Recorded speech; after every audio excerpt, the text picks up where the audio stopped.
ಆತ್ಮೀಯ ಬಂಧುಗಳೇ, ಮಹಾಭಾರತ ಉದ್ಯೋಗ ಪರ್ವ. ಇದರಿಂದ ಶ್ರೀಕೃಷ್ಣ ದುರ್ಯೋಧನನಿಗೆ ತಿಳುವಳಿಕೆ ಹೇಳೋದು, ಮತ್ತೆ ಭೀಷ್ಮ, ದ್ರೋಣ, ವಿದುರ, ಧೃತರಾಷ್ಟ್ರನ ಮೂಲಕ ಅವರ ಸಮರ್ಥನೆ, ಈ ವಿಷಯದ ಬಗ್ಗೆ ನಾವು ತಿಳ್ಕೊಳ್ತಾ ಇದ್ವಿ.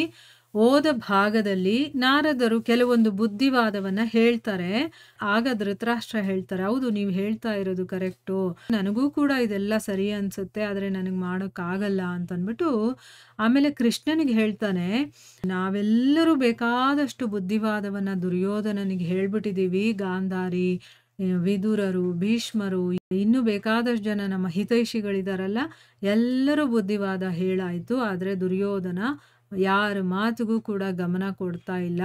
ನೀವೇ ಅವನಿಗೆ ಬುದ್ಧಿಯನ್ನ ಹೇಳಿ, ನಿಮ್ಮ ಮಾತನ್ನೇನಾದ್ರೂ ಕೇಳಿದ್ರೆ ಎಲ್ಲರಿಗೂ ಕೂಡ ಸಂತೋಷ ಆಗುತ್ತೆ, ಎಲ್ಲರೂ ಅನ್ಕೊಂಡಿರುವಂತ ಒಂದು ದೊಡ್ಡ ಕೆಲಸ ನಿಮ್ಮ ಕೈಯಲ್ಲಿ ಆದಂಗಾಗುತ್ತೆ ಅಂತನ್ಬಿಟ್ಟು ಧೃತರಾಷ್ಟ್ರ ಹೇಳ್ತಾನೆ.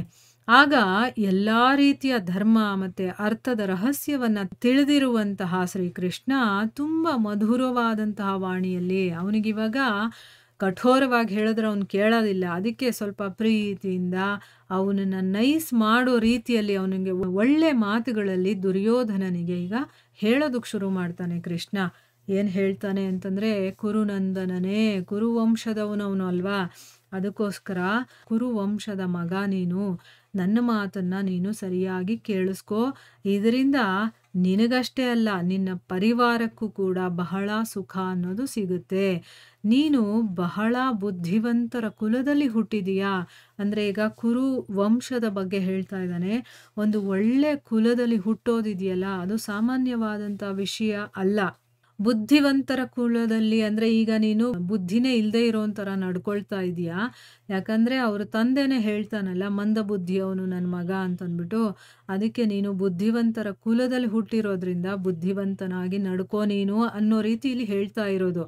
ಅಂಥ ಕುಲದಲ್ಲಿ ಹುಟ್ಟಿದೀಯ, ಅದಕ್ಕೋಸ್ಕರ ನೀನು ಈ ಒಂದು ಒಳ್ಳೆ ಕೆಲಸವನ್ನ ಮಾಡ್ಬೇಕು ನೀನು ಅಂತನ್ಬಿಟ್ಟು ಹೇಳ್ತಾನೆ. ಅಂದ್ರೆ ನಾನಿವಾಗ ಏನ್ ಹೇಳ್ತೀನೋ ಆ ಒಂದು ಕೆಲಸವನ್ನ ನೀನು ಮಾಡಬೇಕು.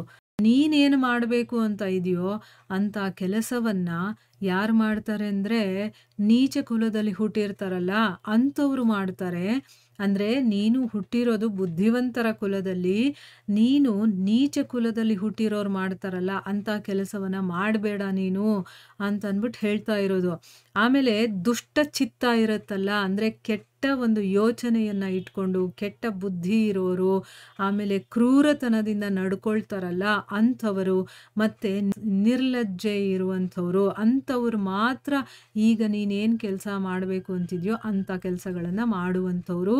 ನೀನು ಹುಟ್ಟಿರೋದು ಒಳ್ಳೆ ಕುಲದಲ್ಲಿ, ಬುದ್ಧಿವಂತರ ಕುಲದಲ್ಲಿ, ಆಮೇಲೆ ದಯೆ ಇರುವಂಥವ್ರು, ಲಜ್ಜೆ ಇರುವಂಥವ್ರು, ಮತ್ತೆ ಒಳ್ಳೆ ಮನಸ್ಸಿರುವಂಥವ್ರು, ಅಂಥ ಒಂದು ಕುಲದಲ್ಲಿ ಹುಟ್ಟಿರೋದು. ಆದ್ರೆ ನೀನ್ ಯೋಚನೆ ಮಾಡ್ತಾ ಇರುವಂತ ಕೆಲಸ ಇದೆಯಲ್ಲ, ಅಂಥದನ್ನ ನೀಚರು ಮಾಡುವಂಥದ್ದು ಅಂತಂದ್ಬಿಟ್ಟು ಹೇಳ್ತಾ ಇದ್ದಾನೆ.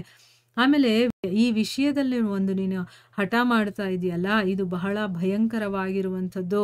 ನೀನು ಯೋಚನೆ ಮಾಡ್ತಾ ಇರುವಂತ ಒಂದು ವಿಷಯ ಇದೆಯಲ್ಲ, ಇದು ಅಧರ್ಮ ರೂಪದಲ್ಲಿರುವಂಥದ್ದು, ಮತ್ತೆ ಪ್ರಾಣವನ್ನ ತೆಗೆಯುವಂಥದ್ದು. ಅದರಿಂದ ಏನಾಗುತ್ತೆ, ಅನಿಷ್ಟನೇ ಆಗೋದು, ಒಳ್ಳೇದಂತೂ ಆಗೋದಿಲ್ಲ. ಅದರಿಂದ ಯಾವ ಪ್ರಯೋಜನನೂ ಇಲ್ಲ, ಮತ್ತೆ ಯಾವುದೇ ಒಂದು ಸಫಲತೆ ಕೂಡ ಅದರಿಂದ ಸಿಗೋದೂ ಇಲ್ಲ. ಈ ಅನರ್ಥವನ್ನ ನೀನು ಬಿಡಬೇಕು ಅಂತನ್ಬಿಟ್ಟು ಭಗವಂತ ಹೇಳ್ತಾ ಇದ್ದಾನೆ. ಈ ಅನರ್ಥವನ್ನ ತ್ಯಾಗ ಮಾಡೋದ್ರಿಂದಾನೇ ನೀನು, ನಿನ್ನ ಮತ್ತೆ ನಿನ್ನ ಸೋದರರಿದಾರಲ್ಲ ಅವರು, ನಿನ್ನ ಸೇವಕರು ಮತ್ತೆ ನಿನ್ನ ಮಿತ್ರರಿದಾರಲ್ಲ ಅವರು ಎಲ್ಲರಿಗೂ ಕೂಡ ನೀನು ಹಿತವನ್ನ ಮಾಡಬಹುದು. ಯಾರಿಗೂ ಏನು ತೊಂದರೆ ಆಗದೆ ಇರೋ ಹಾಗೆ ಎಲ್ಲರೂ ಚೆನ್ನಾಗಿರ್ಬೇಕು ಅಂತಂದ್ರೆ ನೀನು ಈ ಅನರ್ಥ ಏನು ಮಾಡಬೇಕು ಅಂತ ಹೊರಟಿದ್ಯೋ ಅದನ್ನ ನೀನು ತ್ಯಾಗ ಮಾಡಬೇಕು.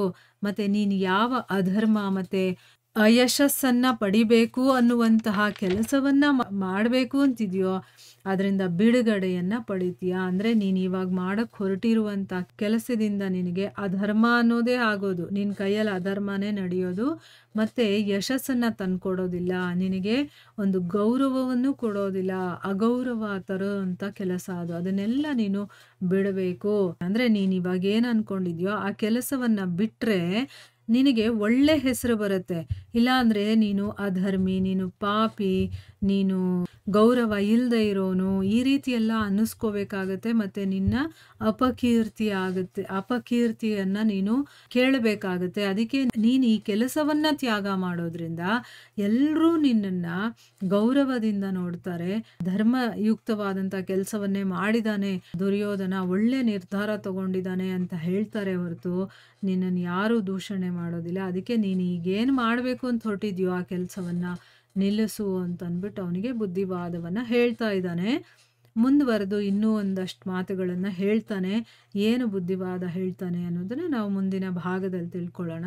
ಹರೇ ಕೃಷ್ಣ.